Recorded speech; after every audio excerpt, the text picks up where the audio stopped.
আমাদের অর্জুন বাবু একটু যদি হাত তোলেন আমার বাচ্চারা দেখতে পাবে বুঝতে পারবে কাকে বলছি।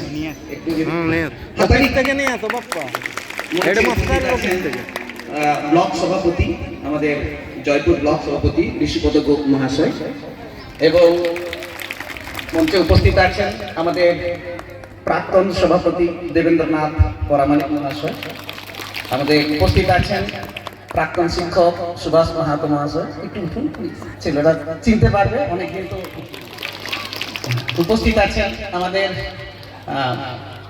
দুর্গাচরণ বাবু, দুর্গাচরণ মাহাতো মহাশয়, তিনি দায়িত্বপ্রাপ্ত ছিলেন আগে। আচ্ছা, উপস্থিত আছেন বিনয় বাবু, খুব সবাহার সময় কবিতা শোনাবেন পরে তোমাদের, ঠিক আছে। এবং সবশেষে আমি একজন এমন মহৎ প্রাণ উপস্থিত আছেন যাদের নামগুলো আমি পড়ছি এবং ওনাকে আমি একটু ডাকবো এখানে, একটু বেনিবাবু এখানে আসবেন।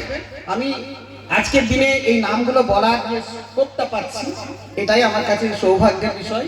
স্কুলের জমিদাতা নগেন্দ্রনাথ মাহাতো, গোবিন্দ মাহাতো, বসুমতী মাহাতো, সুরেন্দ্রনাথ মাহাতো, রাধানাথ মাহাতো, মহাবীর মাহাতো, সরাবন মাহাতো, ধনু মাহাতো, এবং সবচাইতে বড় কথা এই ধনু মাহাতো এখনো জীবিত আছেন এবং আমাদের মধ্যে উপস্থিত আছেন। ধনু মাহাতো মহাশয়কে একটু আমি এখানে আসার জন্য অনুরোধ করছি।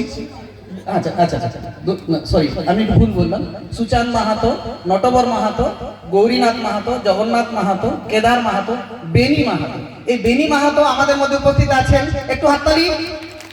স্কুল তৈরি করা যায় শুধুমাত্র মননশীলতাই নয়, তার জন্য একটা জমির প্রয়োজন হয়।